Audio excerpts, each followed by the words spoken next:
बिस्मिल्लाहिर्रहमानिर्रहीम। हजरत मूसा अलैहिस्सलाम और बनी इज़राइल का ईज़ा पहुंचाना। पीछे के पार्ट्स में जिन वाक़ियों का जिक्र किया गया है उनसे यह बात साफ हो चुकी है कि बनी इज़राइल ने हजरत मूसा अलैहिस्सलाम को कौल और अमल दोनों तरीकों से बड़ी तकलीफ़ें पहुंचाईं, यहाँ तक कि बुहतान लगाने और तोहमत गढ़ने से भी बाज नहीं रहे। लेकिन कुरान मजीद ने इन वाक़ियों के अलावा, जिनका जिक्र पीछे के पन्नों में हो चुका है, सूरह अहज़ाब और सूरह सफ़ में हजरत मूसा अलैहिस्सलाम के साथ बनी इज़राइल के तकलीफ पहुंचाने पर निंदा करते हुए कहा है, ए ईमान वालो, तुम उन बनी इज़राइल की तरह न बनो जिन्होंने मूसा को तकलीफ पहुंचाई। अल-अहज़ाब 69। और जब मूसा ने अपनी कौम से कहा कि ए कौम, तू किस लिए मुझको तकलीफ पहुंचाती है, जबकि तुझको मालूम है कि मैं तुम्हारी ओर अल्लाह का भेजा हुआ रसूल हूँ। इस बारे में बहस की गई है कि यहाँ जिस तकलीफ का जिक्र किया गया है, क्या उससे वही हालात मुराद हैं जो बनी इज़राइल की सरकशी से मुताल्लिक हैं या उनके अलावा किसी खास वाक़ये की ओर इशारा है। इस बहस में सही मसलक ये है कि जब कुरान ने हजरत मूसा अलैहिस्सलाम से मुताल्लिक तकलीफ के वाक़ये को मुजमल बयान किया है तो हमारे लिए भी यही मुनासिब है कि उसको किसी वाक़ये से मुताल्लिक न करें, और जिस हिकमत व मसलहत की वजह से अल्लाह ने उसको मुजमल रखना मुनासिब समझा, हम भी उसी को काफ़ी समझें।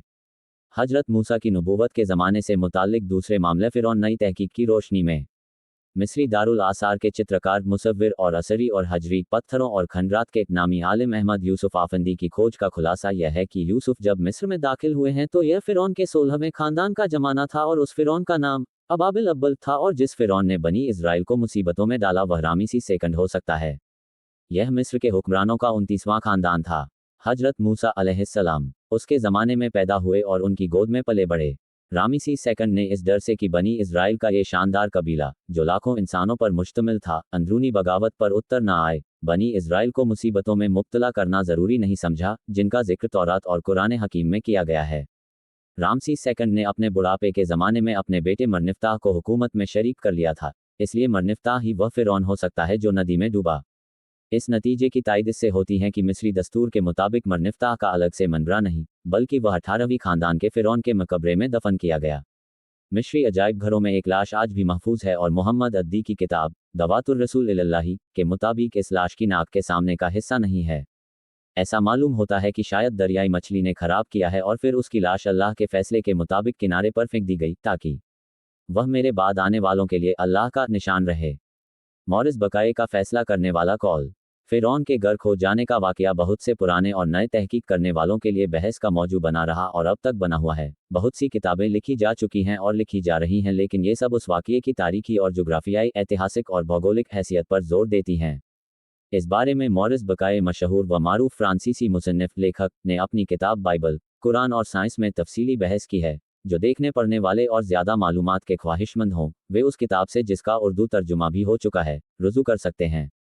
हम यहाँ सिर्फ कुछ बातें बयान करेंगे। 1. हजरत मूसा अलैहिस्सलाम रामीसेस सेकंड के ज़माने में पैदा हुए और उसके यहाँ उन्होंने परवरिश पाई। 2. रामीसेस सेकंड का इंतकाल हजरत मूसा अलैहिस्सलाम के मदयन में ठहरने के ज़माने में हो गया। 3. रामीसेस सेकंड के बाद उसका बेटा मरनिफ्ताह तख्त पर बैठा और लगभग 1200 साल कबल मसीह लाल सागर में डूबने वाला यही फ़िरौन है। लाल सागर को किस जगह से पार किया गया, यकीन के साथ नहीं कहा जा सकता। 4. रामीसेस सेकंड और मरनिफ्ताह दोनों की लाशें मिनी म्यूजियम में महफूज हैं। मौरिस बकाए की बहस के खात्मे पर आखिरी लाइनें तवज्जो के काबिल हैं। 5. फाल के बहत समुद्र का फटना का ज़माना अंदाजा है कि 1200 साल कबल मसीह का है। जादू और मजहब। 1. जादू की कोई हकीकत भी है या वह सिर्फ नज़र का धोखा है और बेहकीकत कोई चीज़ है? इसके बारे में अहले सुन्नत उलेमा की यह राय है कि जादू सच में एक हकीकत है और नुकसान पहुंचाने वाले असरात भी रखता है। अल्लाह ताला ने अपनी बड़ी हिकमत को सामने रखकर उसमें इसी तरह नुकसान पहुंचाने वाले असरात रख दिए हैं, जिस तरह जहर वगैरह में, मगर यह नहीं है कि जादू अल्लाह की कुदरत से बेनियाज होकर अल्लाह की पनाह खुद बेनियाज है, खुद अपने आप असर रखने वाले चीज़ है। यह अकीदा खालिस कुफ्र है। 2. इस्लामी फुकाहा विद्वानों ने जादू के बारे में साफ किया है कि जादू के जिन अमाल में शैतान, गंदी रूहें और गैरुल्लाह से मदद चाही जाए और उनको हाजत रवा करार देकर मंत्रों के जरिए उनको काबू में करने का काम किया जाए, तो वह शिर्क जैसा है और उस पर अमल करने वाला काफिर है। जिन अमलों में इनके अलावा दूसरे तरीके अख्तियार किए जाएं और उनसे दूसरों को नुकसान पहुंचाया जाए, उनका करने वाला हराम और बड़े गुनाह का मुर्तकिब है। मोजज़ा और जादू में फ़र्क। नबी और रसूल का असल मोजज़ा उसकी वह तालीम होती है जो वे राह हक से हटी हुई और मटकी हुई कौमों की हिदायत के लिए नुस्ख़ाए कीमिया और दीनी और दुन्यवी फलाह व कामरानी के लिए बेनज़ीर कानून की शक्ल में पेश करता है।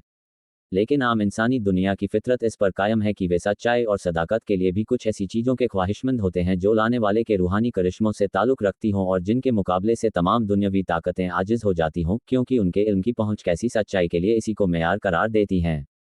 इसलिए यह अल्लाह की सुन्नत जारी रही है कि वे नबियों और रसूलों को दीन हक़ की तालीम व पैगाम के साथ एक या कुछ निशानियों मोजज़ों को भी अता करता है, और जब वे नबूवत के दावे के साथ बगैर सबब ऐसा निशान दिखाता है जिसका मुकाबला दुनिया की कोई ताकत नहीं की सकती, तो उसका नाम मोजज़ा होता है। मरने के बाद की ज़िंदगी। कुरान मजीद ने मरने के बाद की ज़िंदगी का आम कानून तो ये बताया है कि दुनिया की मौत के बाद फिर आखिरत की दुनिया ही के लिए दोबारा ज़िंदगी मिलेगी, लेकिन ख़ास कानून ये है कि कभी कभी हिकमत व मसलहत के पेशेंज़र अल्लाह ताला इस दुनिया ही में मुर्दा को ज़िंदगी बख्श दिया करता है, और नबियों की मोजज़ों वाली ज़िंदगी में खुद कुरानी गवाही के मुताबिक ये सच्चाई कई बार ज़ाहिर होकर सामने आ चुकी है।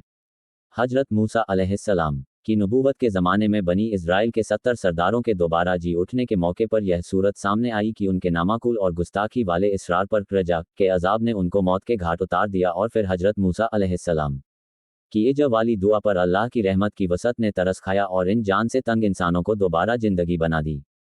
इसी तरह गाय के ज़िब करने के वाक़ये में मकतूल को दोबारा ज़िंदगी बख्शी। इन वाक़यों से मुताल्लिक़ हिकमत व मसलहत खुद अल्लाह ही बेहतर जानते हैं।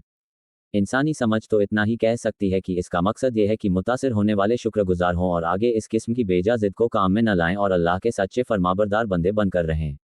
कुरान के साफ और खुले बयान के बाद घटिया तावील गैर जरूरी है। मोजज़ों का ज़्यादा होना। हजरत मूसा अलैहिस्सलाम के नबी होने के ज़माने में मोजज़ों का ज़्यादा होना नज़र आता है, जिनको दो हिस्सों में बांटा जाता है। 1. कुलजुम के पार करने से पहले, और 2.